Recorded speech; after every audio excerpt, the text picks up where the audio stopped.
하나님이 우리가 간절해지기까지 때로는 기도 응답을 막으시는구나. 더 간절하게 기도하라고 그렇게 하나님이 우리를 코너로 모는 것이에요. 많은 사람들이 이렇게 질문합니다. 목사님, 어떻게 기도를 오래 합니까? 저는 1시간 이상 못하겠습니다.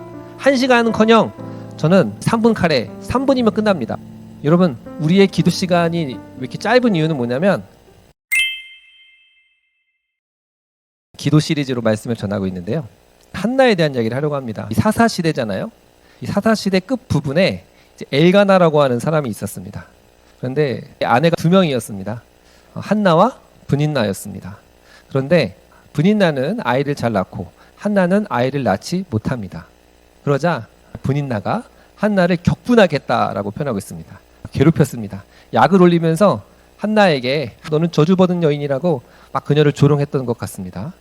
그러니까 얼마나 한나의 마음이 힘들었는지요. 정말 힘들어하고 고통스러워합니다. 남편 엘가나가 위로하거든요. 10아들보다 내가 옆에 있지 않냐라고 약간 좀 느끼한 말을 하거든요. 그래도 위로가 안 돼요. 그녀에게는 보다 영혼 깊은 곳에 무엇인가 꿈틀대는 것이 있었습니다. 그거는 그 어떤 사람이 아니라 하나님 앞에서 해결될 수 있었던 문제가 있었던 거예요. 그래서 9절 보니까 실로에서 먹고 마신 후에 한나는 울기만 하고 먹지도 않았다라고 표현하고 있습니다. 그러니까 음식을 먹지 않을 만큼, 금식할 만큼 한나는 간절했던 거죠. 그리고 나서 바로 여호와의 전 성전에 갑니다. 갔더니 누가 있어요? 대제사장이었던 엘리가 문에 앉아 있습니다. 그래서 한나는 이제 하나님의 전에서 기도하기 시작합니다. 10절 말씀 읽어볼까요? 한나가 괴로워서 여호와께 기도하고 통곡하며, 한나가 얼마나 힘들었던지요. 마음이 괴로워서 여호와께 기도하고 통곡했다라고 표현하고 있습니다. 대조하고 있죠. 엘리 제사장은요, 성전에서 살았습니다. 그리고 항상 성전을 지켰어요. 게다가 엘리에게는 2 아들이 있었습니다. 그런데 엘리는 기도하지 않았습니다. 나중에 기도하는 한나에게 술 취했냐고 물어보거든요. 엘리의 영성을 보여주는 것입니다. 그렇게 둔한 거죠. 엘리가 기도하는 사람이었다면요, 아, 정말 기도하고 있구나, 정말 간절히 기도하고 있구나 바로 알아봤을 텐데 제사장이 둔하니까요, 알아보지 못하는 것입니다. 반면 한나는 아들이 없어서 자기의 문제를 가지고 하나님 앞에 왔어요. 그리고 그 괴로움, 그 억울함을 하나님께 풀어냅니다. 나중에 기도하다가 서원까지 하잖아요. 11절 말씀 보면 하나님, 이 여중의 고통을 돌보시고 나를 기억하사 주의 여종을 잊지 아니하시고 주의 여종에게 아들을 주시면 내가 그의 평생에 그를 여호와께 드리고 삭도를 그의 머리에 대지 아니하겠나이다 라고 말합니다. 서원까지 해요. 이 성경은 서원에 대해서 하라고 할까요, 하지 말라 그럴까요? 함부로 하지 말라고 합니다. 그 말은 했으면 반드시 지키라는 것입니다.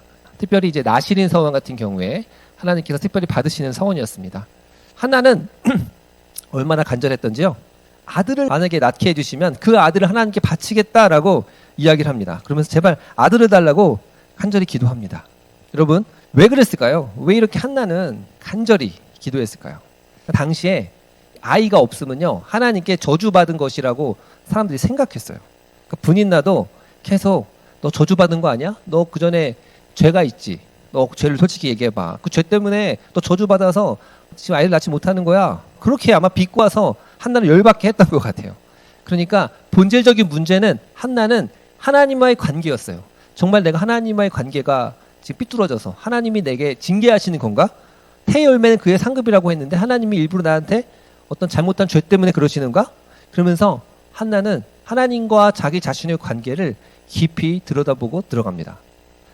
한나가 그러는 가운데서 어떻게 기도했는지를 보여주는데요. 일단 12절 보면 어떻게 시작하죠? 그가 오래 기도하는 동안에, 그녀는 기도를 어떻게 했습니까? 오래 했습니다. 정확히 얼마나 했는지는 알 수 없어요. 근데 성경이 기본적으로 통이 크잖아요. 오래 했다라는 거는 적어도 몇 분이 아니고 적어도 1시간 이상 의미합니다. 많은 사람들이 이렇게 질문합니다. 목사님, 어떻게 기도를 오래 합니까? 저는 1시간 이상 못하겠습니다. 1시간은커녕 저는 3분이면 끝납니다. 저는 거의 3분 카레처럼 딱 3분 기도면 끝난다는 거예요. 회개기도 30초, 감사기도 30초, 내가 가진 기도 제목 몇 개, 한 1분, 가족들, 주의 친구들, 교회 기도하면 5분이면 딱 끝난다는 거예요. 저는 1시간 이상 기도 못하겠습니다, 이렇게 얘기하더라고요. 그런데 잘 생각해 보십시오. 용건만 간단히 얘기하면 그럴 수 있죠. 용건만. 그런데 기도가 그런 겁니까? 아니죠. 여러분, 우리의 기도 시간이 왜 이렇게 짧은 이유는 뭐냐면 하나님과의 깊이 있는 그 기도의 경지에 이르지 못하기 때문에 그렇습니다. 항상 얕은 물가에서만 놀다 보면 오래 기도할 수가 없는 거죠. 여러분, 직장에서 사람을 어떤 용무 때문에 만나면요, 정말 몇 분이면 딱 끝나요. 그런데 사랑하는 연인이나 깊은 친구와 대화를 할 때는 그렇지 않다라는 거예요. 오래간만에 정말 마음에 맞는 친구 만나면 어떡합니까? 자기 과거, 내가 과거에 이런 일을 했었다, 이런 생각을 했었다. 현재 난 이런 걱정을 가지고 또 이런 생각을 하고 있다. 또 미래는 이렇게 할 것이다. 과거, 현재, 미래부터 시작을 해서 내 가까운 가족들, 이웃들, 아내 다 이야기하지 않습니까? 또 그뿐만이 아니라 어떻게 하죠? 상대 이야기도 들어야 돼요. 중간중간에 피드백을 합니다. 그러면 대화가 어떻게 진행될지 알 수가 없어요. 마치 물에서 물고기가 어디로 가는지 알 수 없는 것처럼 이리저리 이 대화가 이리 갔다가 저리 갔다가 자유롭게 흘러가는 것입니다. 그래서 보통 사랑하는 친구, 자기랑 맞는 친구랑 만나면 1시간, 2시간 대화하는 거죠. 하나님과의 교제도 마찬가지인 것 같아요. 하나님과 대화하고 교제할 때 이렇게 오래 기도하는 게 중요한데 왜요? 그래야지 정말 깊이 있게 편안하게 기도할 수 있는 것입니다. 많은 사람들이 이렇게 말합니다. 기도할 때 시간이 뭐가 중요하냐, 기도의 내용, 깊이가 중요하지 않냐 그러는데요. 기도의 깊이가 중요하죠. 그런데 기도의 시간이 확보되지 않으면요, 깊이 기도의 시간, 임재 가운데 들어가기가 어려운 거예요. 영화를 보든 뭐 운동을 하든 처음부터 재밌는 게 없어요. 기승전결 있잖아요. 처음 조금씩 재밌어지는 거 아닙니까? 기도도 보면요, 처음에는 기도를 하자마자 기도가 되는 게 아니에요. 처음에는 잡생각도 나고 이런 생각 저런 생각 나다가 그런 골짜기를 지나고 또 평지를 걷고 또 산을 오르면서 조금씩 기도의 경지로 올라가는 거죠. 여러분, 저는 그래서 기도를 처음 시작할 때부터 어느 정도 시간을 정해놓고 기도하는 게 중요한 훈련이라고 생각을 해요. 저는 낮에는 1시간, 또 저녁에 기도할 때는 한 2시간 정도 하려고 하는데요. 그러면요, 더 깊이 기도할 수 있어요. 대화할 때도 그렇잖아요. 대화하는데 나 지금 5분 있다 가야 돼? 그러면 어떻게 돼요? 깊이 대화 못하는 것처럼. 기도 시간이 이렇게 길면요, 편안하게 기도를 깊이 오랫동안 할 수 있는 거죠. 또 그녀는 어떻게 했습니까? 정말 간절하게 기도했습니다. 어떻게 간절히 기도했냐? 12절 보니까 엘리가 그의 입을 주목한즉 13절 한나가 속으로 말하며 입술만 움직이고 음성은 들리지 아니하므로 엘리는 그가 취한 줄로 생각하는지라. 한나는 어떻게 기도했습니까? 너무너무 간절하게 기도했어요. 얼마나 간절히 기도했던지요, 속으로는 말했대요. 근데 입술만 움직이고 음성은 들리지 않았다. 이게 무슨 말입니까? 입술은 움직이는데 음성은 들리지 않았다. 그러니까 한마디로 뭐예요? 웅얼웅얼 한 거 들리는데 이게 문장으로 들리지 않은 거예요. 그러니까 한나는 근데 얼마나 간절히 기도했던지 그 웅얼웅얼 거림이 마치 술 취한 사람처럼 착각이 될 만큼 그렇게 기도했다는 거예요. 영적으로 순했던 엘리가 네가 언제까지 취하 있겠느냐, 포도주를 끊으라고 말하잖아요. 그랬더니 한나가 뭐라고 합니까? 내 주여 그렇지 아니하니이다. 나는 마음이 슬픈 여자라. 포도주와 독주를 마신 것이 아니요 여호와 앞에 내 심정을 통한 것뿐이오니.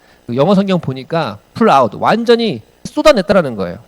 그러면서 내가 지금까지 나의 원통함과 격분함이 많기 때문이다.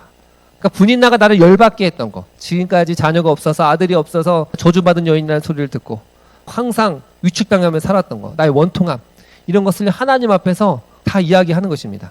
그 한나는 처음에는 엘리 제사장을 의식하고 속으로만 주면 기도하려고 했던 것 같아요. 근데 정말 기도하면 할수록 간절히 기도하니까 나중에는 그 웅얼웅얼 거림이 엘리 제사장에게 이상하게 들릴 만큼 간절하게 기도한 거죠. 간절하게. 여러분, 술에 취한 것만큼 한나는 기도할 때에 다른 사람을 의식하지 않았어요. 사람들이 기도할 때 가장 큰 방해 요소 중에 하나가 다른 사람을 의식하는 거잖아요. 같이 합심기도 하자 그러면요, 합심기도 안 하잖아요. 물어보죠. 왜 합심기도 안 하냐? 그러면요, 다른 사람들이 내 소리 들을까 봐 두렵다고 그러잖아요. 그렇게 말하는 사람은 한나처럼 간절하지 않아서 그래요. 한나는요, 안 그랬습니다. 정말 간절해지면요, 다른 사람을 의식하지 않는 거죠. 하나님과 나 사이에 모든 세상과 다른 사람이 사라져요. 하나님과 나와 단 둘이만 남는 것입니다. 하나님 앞에 단독자 1대1로 앞에 서게 되는 것입니다. 우리가 그렇게 기도해야 될 줄을 믿습니다. 아멘. 한나가 그렇게 간절하게 마치 술 취한 사람으로 취급받을 만큼 간절히 기도할 수 있었던 동기가 뭐예요? 아이가 없고 저주받은 사람이라고 하는 그런 생각들과 그를 열받게 하는, 그를 통분하게 하는 분인난 때문이죠. 그래서 한나는 이런 상황 속에서 더 기도하게 된 거예요. 얼마나 음식이 좋아요? 밥도 안 먹어요. 엘리 제사장은 어때요? 제사장이지만 기도를 하지 않습니다. 그냥 앉아만 있어요. 항상 앉아만 있습니다. 한나는 그렇게 비통함을 가지고 하나님 앞에 모든 걸 쏟아내 기도하고, 엘리 제사장 기도하지 않습니다. 또 분인나도 기도해요? 분인나도 기도하지 않아요. 자녀가 있으니까. 엘가나도요, 기도하지 않아요. 누가 기도합니까? 자녀가 없었던 한나가 기도하는 것입니다. 여러분, 저는 이 구절을 보면서 하나님께서 왜 한나에게 자녀를 바로 주시지 않았을까? 왜요? 하나님께서 한나가 정말 간절하게 하나님께 매달릴 때까지 기다린 줄 믿습니다. 아멘? 매달릴 때까지 기다린 거예요. 한나가 처음에 아이를 못 낳았을 때도 기도했을 거예요. 근데 그때는 간절하지 않았어요.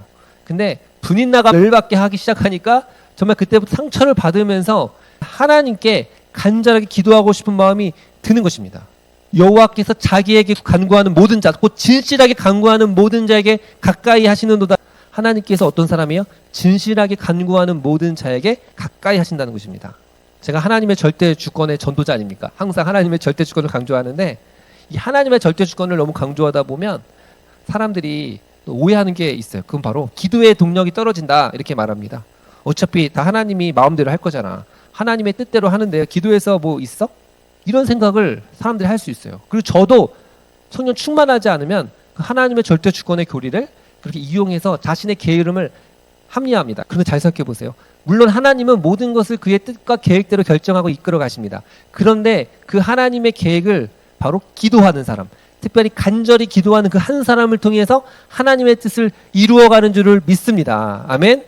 잠언서 8장 17절, 나를 사랑하는 자들이 나의 사랑을 입으며 나를 간절히 찾는 자가 나를 만날 것이다 라고 말하고 있습니다. 나를 사랑하는 사람들이 하나님의 사랑을 받고요, 하나님을 간절히 찾는 그 사람이 하나님을 만나게 된다는 것입니다. 여러분, 우리 하나님의 절대 주권을 믿지만 하나님의 뜻대로 이끌어 가지만 하나님은 우리의 간절한 기도를 통해서 그 일을 이뤄가세요.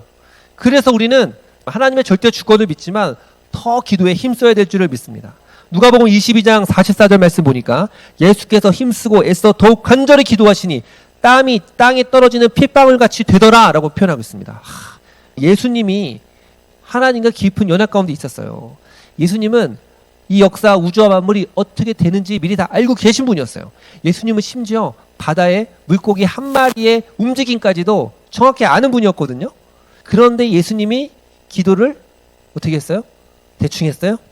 힘쓰고 애써 더욱 간절히 기도했어요. 땀방울이 핏방울이 될 때까지 기도했다는 것입니다. 온 힘을 다해 기도하는 거예요. 오늘 설교 제목이 뭔지 아세요? 그녀가 간절하게 기도할 때까지 자궁의 문을 닫았다라는 것입니다. 한나가 그 전에 약간의 간절함, 이걸로 안 돼요. 하나님이 계속 자궁의 문을 닫습니다. 임신이 안 됩니다. 분인나가 열받게 합니다. 꼭 예배 드리러 갈 때마다 분인나가 열받게 합니다. 그러니까 그 간절함을 통해서 하나님이 사무엘을 주시는 줄을 믿습니다. 아멘. 저는 이게 굉장히 중요한 깨달음이에요. 하나님이 우리가 간절해지기까지 때로는 기도 응답을 막으시는구나. 더 간절하게 기도하라고 그렇게 하나님이 우리를 코너로 모는 것이에요. 여러분, 한나같이 그런 간절한 기도 드려본 적 있습니까? 얼마나 됩니까? 정말 한나처럼 마음이, 생각이 오직 하나님께 향하고 이 모든 것들이 하나님께 달려있다라고 하는 그 만군의 주 하나님의 절대 주권을 믿고, 그래서 하나님이 해결해 달라고 그렇게 간절하게, 또 예수님처럼 힘써 애써 땀방울이 핏방울 될 때까지 간절히 기도해 본 적이 있나요? 내 지옥에 갈지 모르는 내 사랑하는 가족의 구원을 위해서, 지금 현재 나를 힘들게 하는 그 문제 때문에 간절히 기도했냐는 것입니다. 여러분, 우리에게 지금 필요한 것은 이 간절함인 줄 믿습니다. 이 시대에 하나님이 찾으시는 사람이 바로 한나와 같은 간절한 사람이에요. 하나님이 지금 찾으시는 그 한 사람은 간절할 수밖에 없는 상황으로 몰고 가시는 거예요. 여러분, 간절한 기도는 진실한 기도입니다. 간절하고 진실한 기도, 그 기도는요, 바위도 뚫고요, 하늘의 태양도 멈출 줄을 믿습니다. 저도 이렇게 보니까요, 간절히 기도하지 않다가 간절히 기도했는데 응답되는 경우도 너무너무 많아요. 정말 너무너무 많습니다. 이상하게 그냥 기도했던 것들은 응답이 안 되는데 뭔가 또 시간이 지나고 상황과 환경이 어려워져서 또 간절해지잖아요. 그러면 그때 하나님이 응답하시는 것을 굉장히 많이 경험했어요. 왜 그러냐? 상황이 간절해진다는 건 뭐예요? 내 마음과 시선과 생각이 오직 하나님께만 향한다는 거 아닙니까? 나의 능력, 실력, 경험은 아무것도 아니다. 오직 하나님만이 이 문제를 해결할 수 있다. 이 하나님만 의지할 거다라고 하는 절대 겸손, 절대 의존. 바로 이걸 누가 좋아합니까? 내 안에 있는 성령님이 좋아하시는 거예요. 그래서 여러분, 어떤 기도 제목이 있으면요, 강력하게 기도하는 게 좋습니다.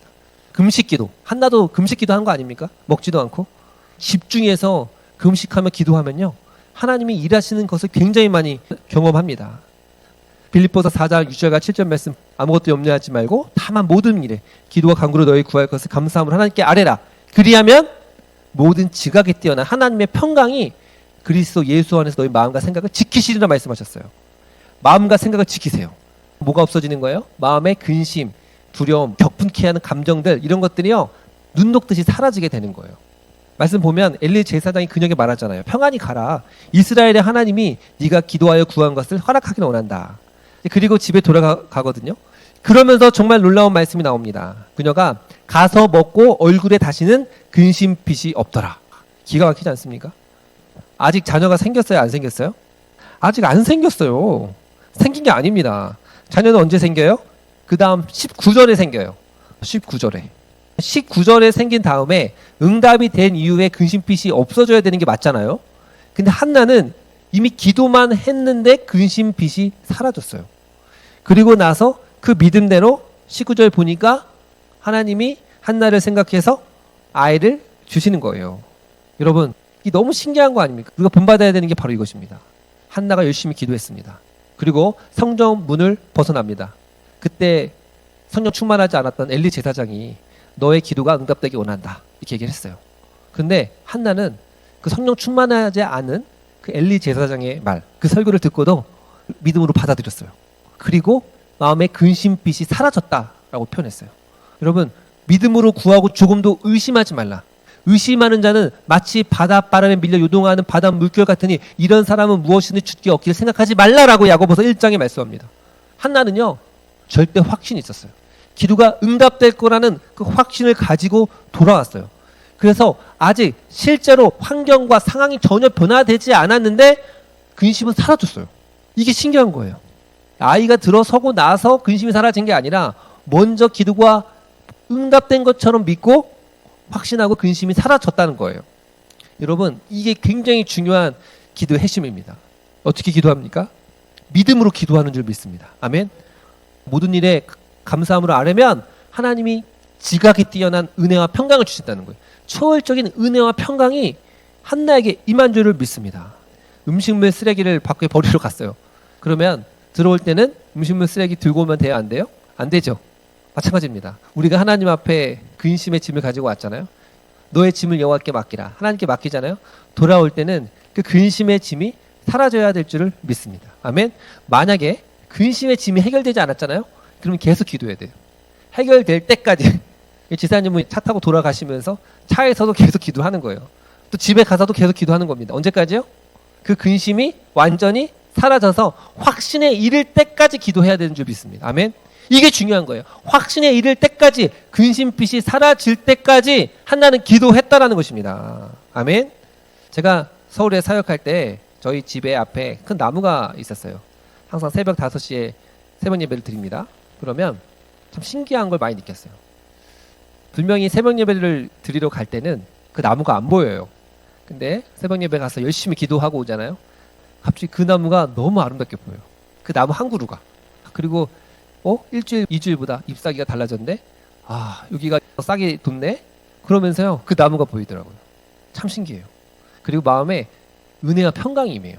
은혜와 평강이 있으니까 그냥 길에 지나가는 나무 하나를 보면서도 감사하게 되는 거예요. 이웃이 보이게 되는 거죠. 왜요? 마음에 있는 근심의 빛이 사라지니까요. 우리가 성전에 들어올 때 기도하기 전의 세상과 기도한 후의 세상은 달라져야 되는 거예요. 왜? 우리의 마음이 달라져 있으니까. 세상이 갑자기 아름답게 보이게 되는 거죠. 사랑하는 여러분, 저는 오늘 이 말씀을 통해서 느낀 거는 저도 다시 한번 나의 기도 생활을 점검하고 다시 간절하게 더 기도해야겠다, 이런 마음을 하나님이 주셨어요. 여러분, 기도의 불이 끓어오르기 전에 너무 빨리 불을 끄지 마세요. 우리의 마음이 불타오를 때까지 기도해야 될 줄을 믿습니다. 확신이 생길 때까지 마치 야곱이 천사와 씨름을 하듯이 나를 축복하지 않으면 내가 놔주지 않겠다. 이런 간절함, 그 천사가 그 간절한 야곱의 모습을 보고 야곱을 축복해 주듯이 한나가 그렇게 간절하게 마치 술 취한 사람인데 기도했을 때 하나님이 응답하셨듯이 우리의 가지고 있는 기도 제목을요, 하나님께 간절히 기도하면 하나님 반드시 응답하실 줄을 믿습니다.